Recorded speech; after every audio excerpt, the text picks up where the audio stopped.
Eu não tenho religião, eu não acredito em Deus, mas eu tenho espiritualidade.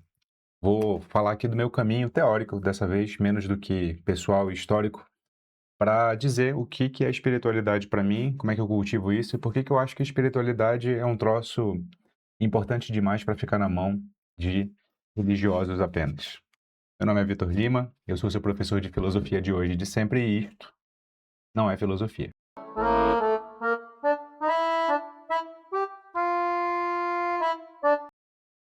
Meus amigos, olha só, eu fiz aqui, como sempre, as minhas anotações, dessa vez eu fiz em papel mesmo, tá? Então, eu vou olhar para as minhas anotações, trouxe aqui algumas referências de livros e vamos falar sobre eles. Sartre, Ortega y Gasset e o Luc Ferry. Bom, vamos lá. Eu quero falar primeiro sobre o que é espiritualidade. E, nota, eu vou tentar explicar o máximo que eu puder, mas isso aqui é uma aula aberta, mas não é uma aula de conteúdo sobre o que o Sartre quis dizer com o que o Ortega y Gasset quis dizer com o que o Luc Ferry quis dizer com. Essa é uma aula que pressupõe muitos conceitos. Então, se você quiser ter acesso a todos eles, então conheça a minha escola de filosofia, o Núcleo de Formação Filosófica, cujo link está na descrição do vídeo e no primeiro comentário fixado. Todas as aulas que eu vou fazer referência aqui estão lá, sobre Sartre, sobre Ortega y Gasset. Luc Ferry não tem uma aula, porque ele permeia, né, todo o meu conteúdo, mas está lá, tá bom? Primeiro, o que é espiritualidade, o que eu entendo por espiritualidade? De modo muito simples, anote, para você nunca mais se esquecer. Espiritualidade é o cultivo de algo transcendente. Então, dizer que algo é transcendente é quase que redundante se eu acrescentar transcendente a si mesmo.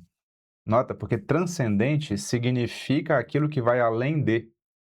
Então, se eu digo que algo é transcendente para mim, a implicação disso é que isso vai além de mim. Então, é o cultivo de algo transcendente que ordena a minha hierarquia de valores e, portanto, de ações. Nota, espiritualidade é o cultivo de algo transcendente que ordena a minha hierarquia de valores e, portanto, de ações. Certo? Isso é espiritualidade. Vitor, mas isso é Deus. Então, se você é um religioso, sim, a sua transcendência é Deus. Só que esse conceito abarca outras transcendências que não são o absoluto, que não são o Deus teísta. Eu falei sobre isso no vídeo passado que eu fiz sobre como eu me tornei ateu. Vou colocar aqui, caso você não tenha visto, que é o seguinte: o que é uma transcendência não absoluta? Meu filho é uma transcendência não absoluta. Ele é maior que eu, ele ordena a minha hierarquia de valores e, portanto, de ações. Um modo bastante simples de você entender o que é uma transcendência nesse sentido aqui é você se perguntar se você morreria por essa coisa. Ou seja, se de fato vai além de você, então facilmente, minha camisa já está dobrando aqui, então facilmente você abdicaria de você por essa coisa. Se ela é maior que você, se ela vai além de você, se ela hierarquiza mesmo a sua cadeia de valores, se ela é o mais alto grau de valor para você. Então, o meu filho pode ser um valor transcendente, pode ser um transcendente desse para mim. Minha esposa é um transcendente desse para mim. Juntando os dois, a família que eu constituí é um transcendente desse para mim, percebe? Vitor, mas todos eles são passageiros, todos eles vão embora. Tudo bem, eu estou de boa com isso. Quem não está de boa é um religioso que acha que o transcendente tem que ser só o absoluto. Eu estou de boa com transcendentes contingentes. Vitor, mas por definição, transcendente não é contingente. Que definição? De onde você tirou essa definição? A definição certamente não é constrangedora não, coercitiva do ponto de vista lógico. Você tirou da sua crença. Nada na definição de transcendente vincula o transcendente a algo necessário, imutável, universal. Nada. Nada. Só a sua crença. Só a sua crença. Mas pode ser também, não para mim. Um transcendente pode ser para outra pessoa a sua pátria, a sua nacionalidade. Muita gente dá a vida pela pátria, pela nacionalidade. Um transcendente pode ser uma causa mais abstrata, como, por exemplo, a liberdade. Muita gente vai à guerra para lutar por liberdade e, portanto, dá a vida por isso. Muita gente dá a vida para lutar por igualdade. Os revolucionários à esquerda, por exemplo, têm esse valor em mais alta conta. E muita gente dá a vida por Deus. Então, todos esses são transcendentes, né? Ou seja, são aquilo que é maior que nós mesmos, que ordena a nossa hierarquia de valores e, portanto, as nossas ações. Isso é o transcendente. E a espiritualidade, para mim, é o cultivo do transcendente, certo?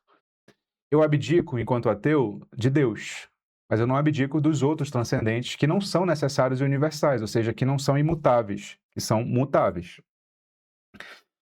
Ficou claro para mim o que é transcendência e, portanto, o que é espiritualidade? Por que para mim é útil ter espiritualidade? Porque eu preciso de um norte para a vida. Esse norte não precisa ser Deus. Eu preciso de algo que hierarquize os meus valores e, portanto, me diga como eu tenho que agir, certo? Então é isso. É isso que faz a utilidade da espiritualidade para além da religião. Eu, no entanto, apesar de não ser religioso, me aproximo bastante de uma antropologia filosófica, e aqui eu vou para a segunda parte da minha exposição, que, de certo modo, se vincula à visão de mundo religiosa. É muito comum que a antropologia filosófica é a parte da filosofia que investiga a natureza humana ou a condição humana. São dois termos muito parecidos, mas que não significam a mesma coisa. Natureza implica uma essência, condição não implica uma essência. Então, condição são aqueles aspectos estruturais da vida humana, mas que podem mudar. A natureza são aqueles aspectos estruturais que não podem mudar, né? Então, aqui já é uma distinção fundamental, mas a antropologia filosófica, a depender de quem você está pegando, estuda a condição ou a natureza humana. Como é que eu entendo o humano, né? Eu gosto de pegar a figura de Deus, do Deus teísta, para entender estruturalmente quem nós somos, como uma das ferramentas que podem informar quem nós somos. E que eu vou pegar de vocês, meus alunos cristãos, meus alunos teístas, meus alunos que acreditam no Deus onipotente, onipresente, onisciente. Certo? Porque em contraste com ele, e aqui é claro, enquanto ateu eu não creio nele, mas eu considero ele como uma boa ficção, para em contraste entender quem nós somos. Esse Deus, por um lado, é infinito. Ele não tem bordas, ele não tem fronteiras, ele é infinito. Ao contrário dele, nós somos finitos. Isso é um aspecto constitutivo de quem nós somos. Querer viver a boa vida humana sem ter em conta que nós somos seres finitos, em contraposição a esse ser infinito, é não entender a vida humana. Ou seja, nós não podemos tudo. Nós não estamos em todos os lugares. Nós temos limitações claras. Nós somos seres limitados, fisicamente falando, certo? Fisicamente falando, nós somos seres limitados. Querer, como diz a expressão popular comum, abraçar o mundo com as pernas é não entender quem você é. É não entender a antropologia filosófica básica. Então você tem que se entender no mundo como alguém que nunca pode abraçar o mundo com as pernas. E é sábio aquele que sabe disso, é tolo aquele que ignora isso.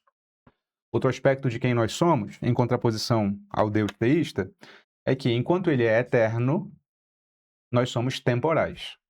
Ou seja, faz parte da nossa natureza sempre estar constituído pelo tempo, pela época, pelos limites do tempo em que nós nos inserimos. Nós somos seres históricos justamente porque não há como pensar em nós, seres humanos, sem pensar na nossa inserção no tempo.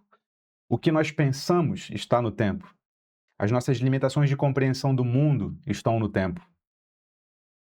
Ignorar isso é ignorar a nossa natureza, é ignorar a nossa condição. E aqui eu não estou fazendo a distinção propositalmente para não tornar a aula mais complexa do que ela já é. Então, aquele que tem a pretensão de pensar para além do seu tempo é um tolo. É um tolo. Ele não entendeu a sua própria barreira constitutiva. Nós não somos eternos. Nós não temos a capacidade de pensar fora da nossa condição. Nós sempre pensamos a partir da nossa condição. E a nossa condição é temporal. Então, nós estamos localizados sempre no espaço, nós somos seres finitos, e no tempo. Ao contrário de Deus, que é infinito e eterno. E uma terceira característica nossa, constitutiva, é que nós, ao contrário de Deus, que é onisciente, ou seja, tem conhecimento ilimitado, o nosso conhecimento é limitado, extremamente limitado. Nós podemos nos gabar de que nós conhecemos mais do que as outras espécies, nós temos a capacidade de abstração, nós temos a capacidade de projetar o futuro. Ainda assim, o nosso conhecimento é limitado. E o conhecimento que nós acumulamos enquanto espécie, não enquanto indivíduos. Dizer que a humanidade conhece muito não é dizer que você conhece muito, que eu conheço muito. É que o conhecimento acumulado de muitos humanos fez o sistema que nós conseguimos hoje. Mas ainda assim, ninguém individualmente consegue dominar esse negócio sozinho. A nossa característica é limitada. Nosso conhecimento sempre será limitado. Essa é a nossa constituição. Então, quando alguém fica infeliz, e eu sempre escuto isso dos meus alunos, por não conseguir ler todos os livros que deseja, isso é desculpem meus alunos, eu tento ser agora, assim, todo o coração agora e franco com vocês. Isto é uma tolice. Tolice entendida como aquilo que é o contrário da sabedoria. Por que é uma tolice? Porque você está ignorando a condição humana. Você não saberá de tudo na realidade e também não saberá de tudo que você quer saber. Essa é a condição humana. Nós somos limitados no conhecimento, nós somos limitados ao nosso tempo, nós somos limitados ao nosso corpo. Nós somos seres limitados. Essa é a nossa constituição. E eu considero a ficção Deus teísta um bom contraponto para nós nos lembrarmos disso. No entanto, eu parto daqui, dessa análise antropológica filosófica, para pensar o que é a boa vida, né? Ou como perseguir a boa vida, ou como me comportar. E por isso que eu não abro mão da noção de transcendência, ainda que eu abra mão da noção de absoluto, né? Que é Deus, o Deus teísta.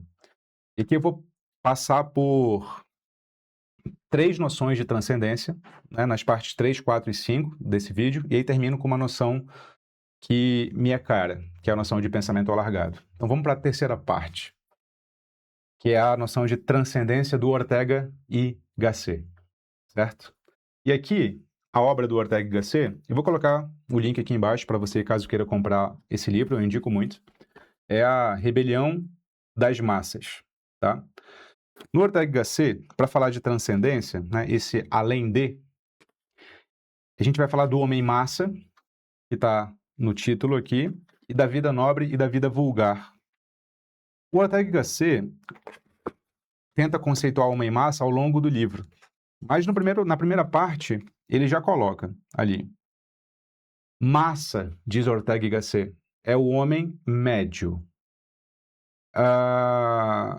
Determinação qualitativa. Desse modo, se converte o que era meramente quantidade, a multidão, em uma determinação qualitativa. É a qualidade comum. É o monstrengo social. É o homem enquanto não se diferencia dos outros homens, mas que repete em si um tipo genérico. O homem massa é o homem indiferenciado. E é aquele que gosta de ser indiferenciado, que não quer se diferenciar, que quer ser igual. Aí ele fala na página seguinte: massa é todo aquele que não se dá valor, bom ou mal, por motivos especiais, que se sente como todo mundo e, no entanto, não se angustia e gosta de se sentir idêntico aos demais. Esse homem massa não é o homem pobre. Ele vai caracterizar homens aristocratas, homens burgueses, homens estudados como homens massa também. E não é, portanto, uma caracterização de classe aqui. Mas mais adiante, no capítulo em que ele fala sobre vida nobre e vida vulgar, ou esforço e inércia, né, o capítulo 7, ele fala o seguinte, olha que interessante.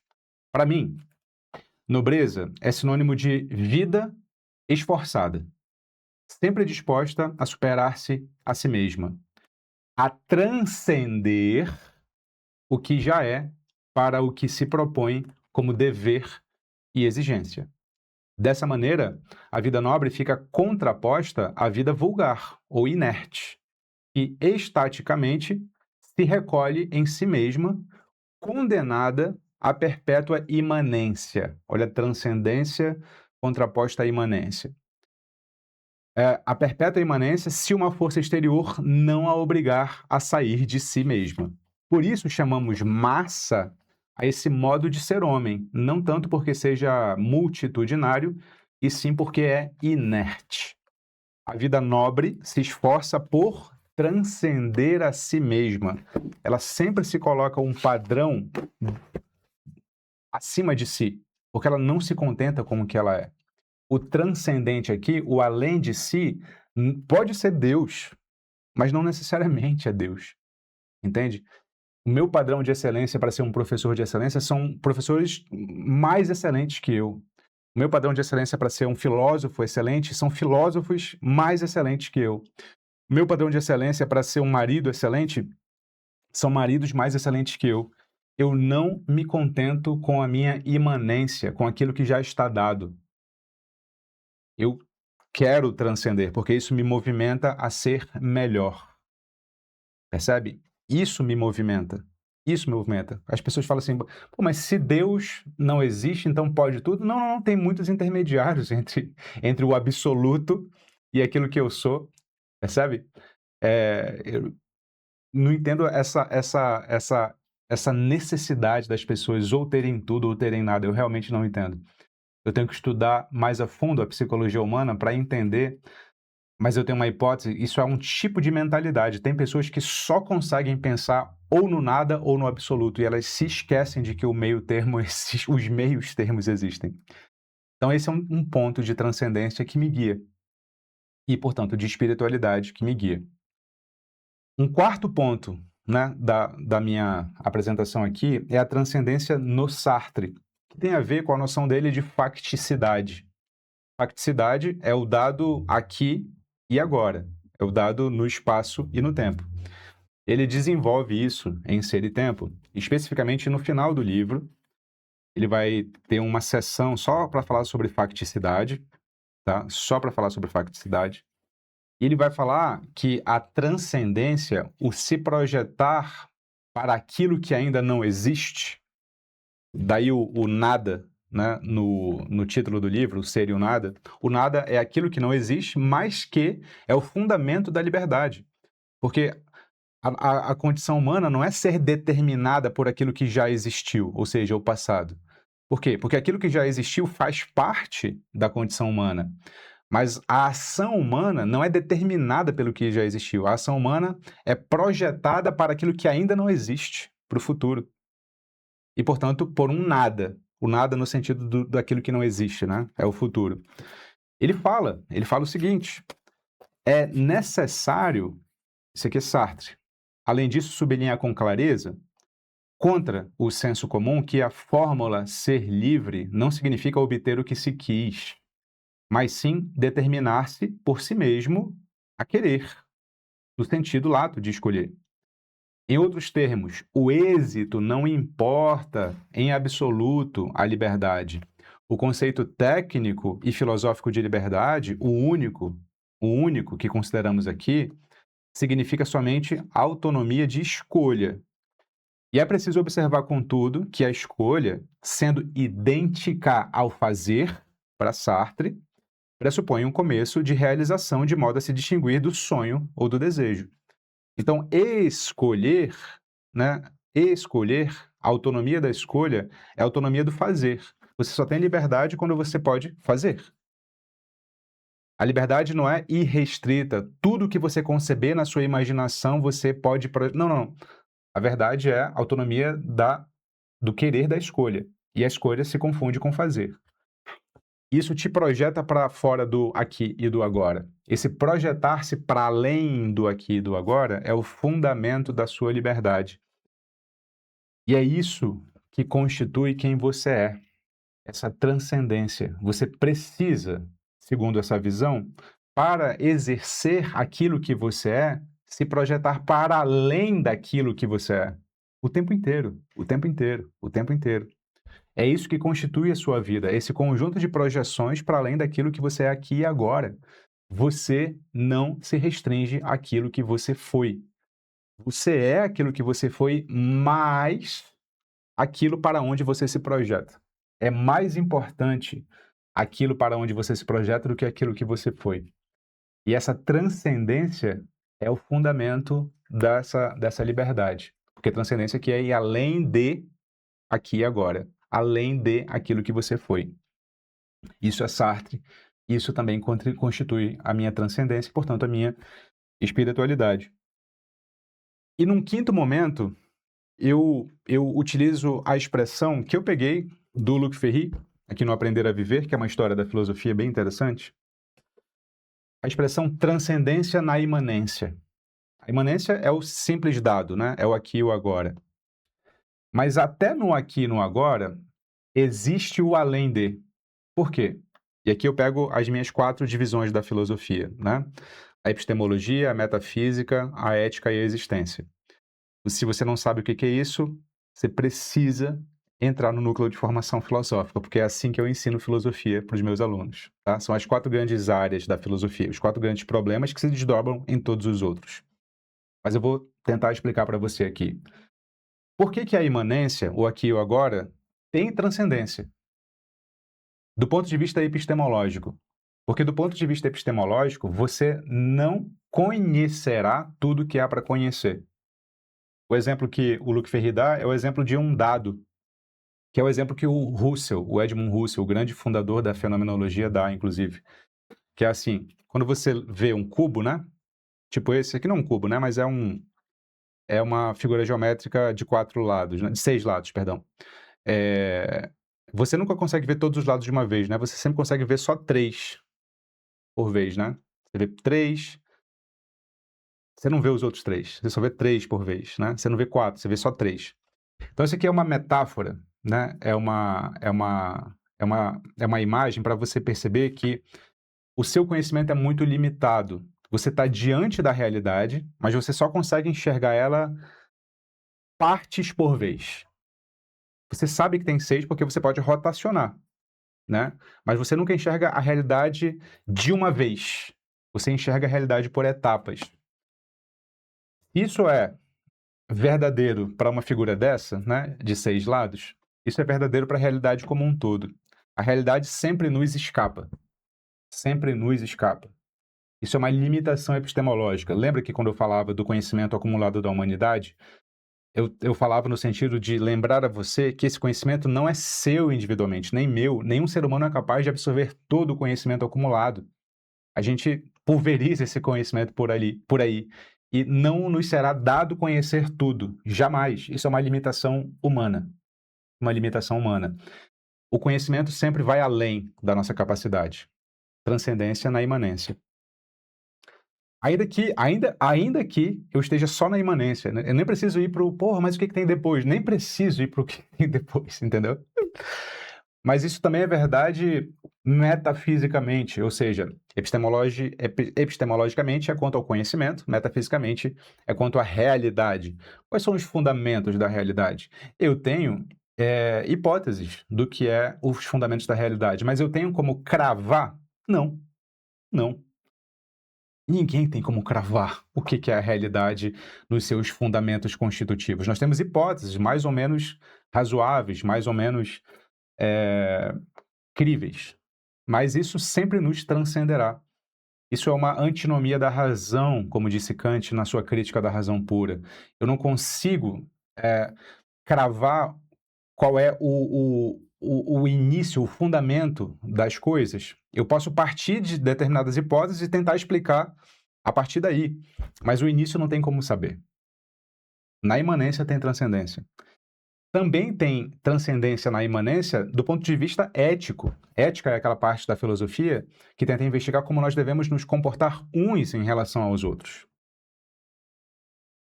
Você já viveu tempo suficiente para saber que não existe uma teoria ética que dê conta de todos os dilemas da vida? Você já viveu tempo suficiente para isso? Eu não estou falando aqui com adolescentes. Aí vai vir algum adolescente e falar, Vitor, eu sou adolescente e gosto de filosofia. Então, o conselho que eu tenho para você é o conselho de Nelson Rodrigues. Jovem, envelheça, envelheça. Mas se você não é jovem, você já sabe que não há teoria ética que dê conta de todos os dilemas da vida. Nós temos o famoso caso do bonde desgovernado. Lembra do caso do bonde desgovernado? Tem um bonde num trilho que está desgovernado. Lá adiante no trilho, há 5 pessoas amarradas, você não sabe quem são. Você está vendo do lado de fora, mas na sua frente tem uma alavanca que você pode puxar antes dele chegar nas 5 e ele vai desviar para outro local, né, para outro trilho. E nesse outro trilho tem uma pessoa amarrada que você também não sabe quem é. O que você faz? Muita gente diz, olha, se eu não tenho escolha, eu vou levantar a alavanca e ele vai matar uma pessoa, porque, bom, se eu não tenho escolha, uma pessoa morrendo é melhor do que 5. Outros vão dizer, não, a vida humana não é mensurável. 5 pessoas não valem mais que uma. Isso é uma discussão interminável, porque não tem resposta certa. Não tem resposta certa. E o problema do bonde governado está presente na vida inteira. Claro, não nesses termos, mas análogos a esses termos. Como devemos nos comportar transcende. A resposta a essa pergunta transcende a nossa capacidade de responder.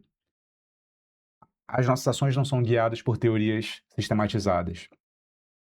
E do ponto de vista existencial, que é a quarta grande questão da filosofia, que é não como eu me comporto perante os outros, mas como eu conduzo a minha vida individual, também há transcendência na imanência, porque não há resposta única.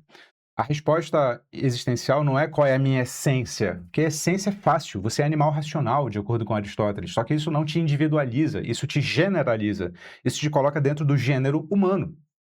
A sua existência é o que importa, e a sua existência não é enquadrável, definível dentro de receitas. Ela é só passível de descrição, que muda o tempo inteiro, porque você é um ser finito, temporal e de conhecimento limitado. Essa é a sua existência. E como é que você se conduz na realidade, sendo limitado do ponto de vista do espaço, do tempo e do conhecimento? Essa é a grande pergunta. E não tem resposta definitiva, porque cada contexto trará uma necessidade de resposta.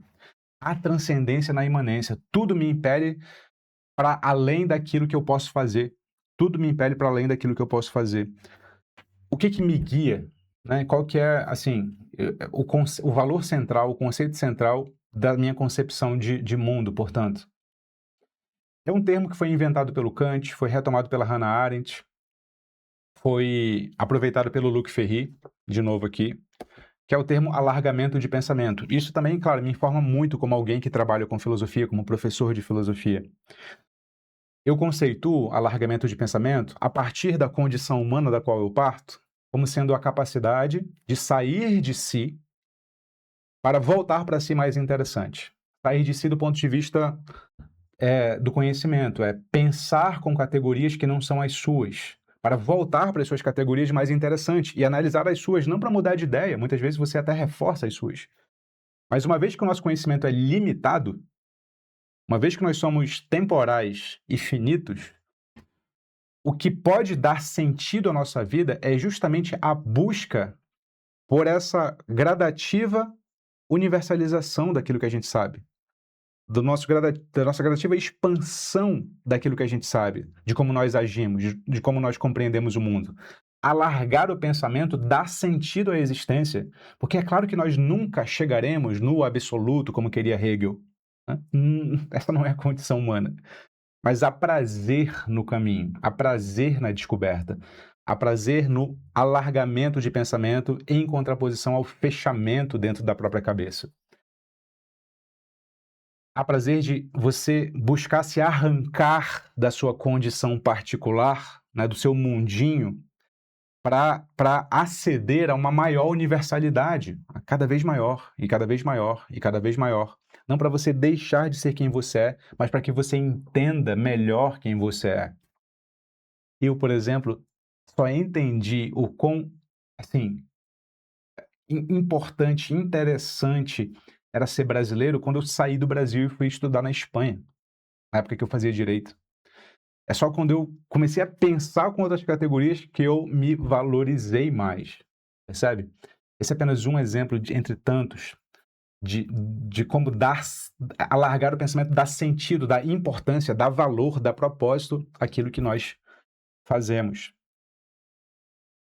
Então, essa é a minha espiritualidade, né? Essa é a minha espiritualidade. Tem muitos buracos aqui, né, que eu não expliquei, mas já tem meia hora de vídeo e eu acho que já está de bom tamanho. Coloquem suas dúvidas aqui embaixo. Quem sabe uma dúvida sua possa virar um vídeo interessante. Se alguém já escreveu alguma coisa que você quer que vire vídeo, dá like, comenta, faz vídeo disso aqui. Eu faço. Como sempre, você é o que pensa. Fique com Sócrates.